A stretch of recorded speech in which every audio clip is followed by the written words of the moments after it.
मित्रों, उड़ीसा के पुरी में स्थित जगन्नाथ मंदिर में देश विदेश से लाखों श्रद्धालु दर्शन करने के लिए आते हैं और यहाँ हर साल निकलने वाली रथ यात्रा की तो बात ही निराली है।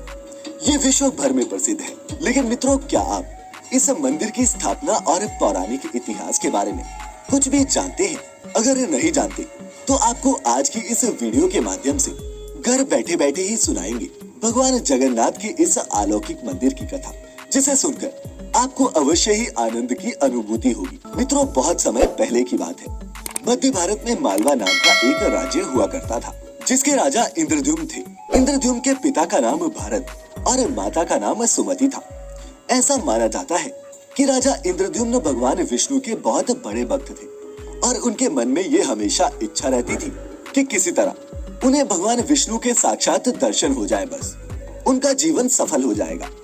एक समय की बात है कि राजा इंद्रद्युम्न के महल में एक ज्ञानी ऋषि पहुंचे और राजा से बोले, हे राजा, तुम भगवान विष्णु के बहुत बड़े उपासक हो, लेकिन क्या तुम उड़ीसा में पूजे जाने वाले भगवान विष्णु के दिव्य रूप नीलमाधव रूप के बारे में जानते हो? ऋषि के मुख से ऐसी बातें सुनकर राजा इंद्रद्युम्न बोले, हे ब्राह्मण, मैं तो इस विषय में अब तक अज्ञानी रहा हूँ, परंतु कृपया करके बताइए कि मेरे आराध्य देव के इस दिव्य रूप को उड़ीसा में कहाँ पूजा जाता है?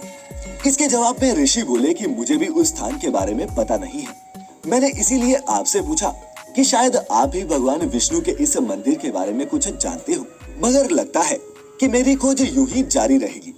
हाँ, इस मंदिर को खोजने में आप भी मेरी सहायता कर सकते हैं। इसके बाद ऋषि ने राजा से आज्ञा ली और राजा इंद्रद्युम्न ने भी उन्हें सम्मान पूर्वक महल से विदा किया।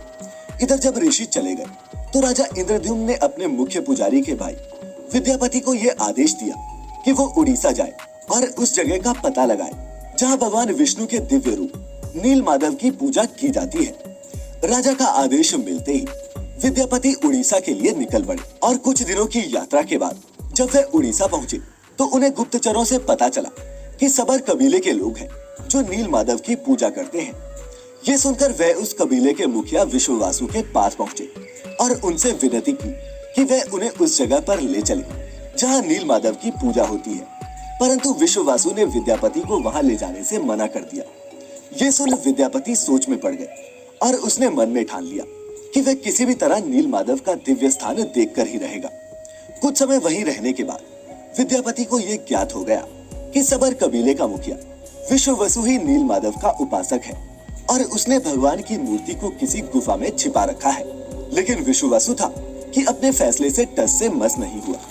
विश्ववसु की एक बेटी भी थी जिससे विद्यापति को प्रेम हो गया था और कुछ समय बाद उन्होंने मुखिया की बेटी से विवाह भी कर लिया। इसी तरह कुछ समय बीता। फिर एक दिन उसने अपनी पत्नी से कहा कि वह अपने पिता से बोले कि वह मुझे नीलमाधव के दर्शन करा दे। मुखिया की बेटी ने भी अपने पत्नी धर्म का पालन करते हुए अपने पिता से विनती की कि वह उसके पति विद्यापति को नीलमाधव भगवान के दर्शन करा दे। बेटी की विनती सुनकर विश्ववासु भी तैयार हो गया, परंतु उसने शर्त रखी कि विद्यापति की आंखों पर पट्टी बांधकर ही उसे वहां ले जाया जाएगा। विद्यापति शर्त मानते हुए वहां जाने को राजी हो गया। शर्त के अनुसार अगले दिन विद्यापति की आंखों पर पट्टी बांधकर मुखिया उसे नीलमाधव की मूर्ति के पास ले गया। लेकिन विद्यापति बहुत चालाक था। वो रास्ता याद रखने के लिए राह में छोटे छोटे कंकड़ फेंकता चला और दर्शन करने के बाद वापस लौट आया। अगले दिन कंकड़ों की मदद से विद्यापति नीलमाधव की गुफा तक पहुंच गया, जिसके बाद उसने भगवान नीलमाधव की मूर्ति चुरा ली और अपने राजा को लाकर दे दी। उधर जब विश्ववसु को इस बात का पता चला कि उसके आराध्य देव की मूर्ति चोरी हो गई है तो वह बहुत दुखी हो गया।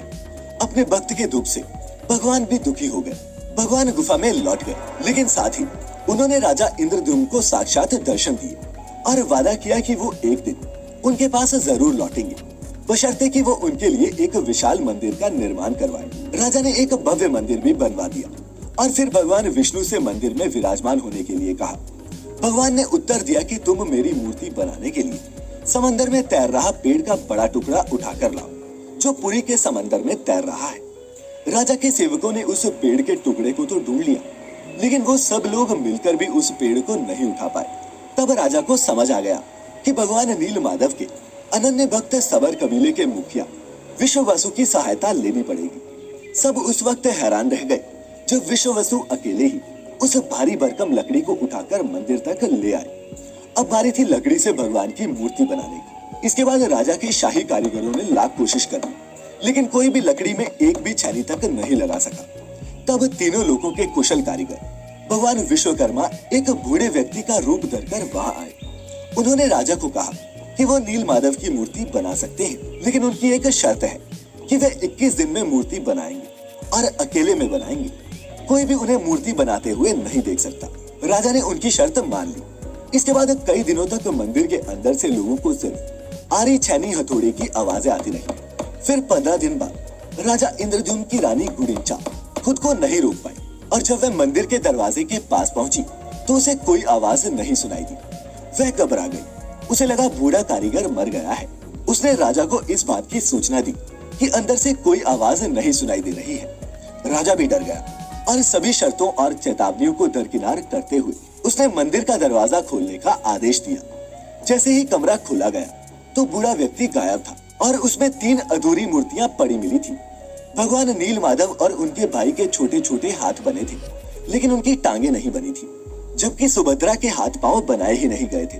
राजा ने जो हुआ इसे भगवान विष्णु की इच्छा मानकर इन्हीं अधूरी मूर्तियों को स्थापित करने का फैसला किया, और तब से लेकर आज तक तीनों भाई बहन इसी रूप में जगन्नाथ पुरी के भव्य मंदिर में विद्यमान है।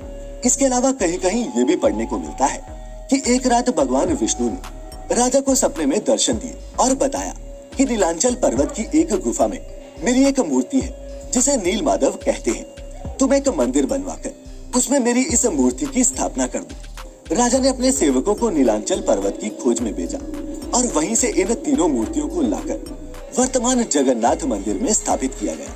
और ऐसा माना जाता है मित्रों कि जगन्नाथ मंदिर में स्थित नील माधव की मूर्ति में आज भी उनका दिल धड़कता है और उन्हें कभी कभी बुखार भी आता है, और जब उन्हें बुखार की दवा दी जाती है तो वे ठीक भी हो जाते हैं। खैर, कभी मौका मिले तो उड़ीसा जाएं और भगवान जगन्नाथ के दर्शन जरूर करें। उम्मीद करता हूँ कि भगवान जगन्नाथ जी की ये कथा आपको पसंद आई होगी।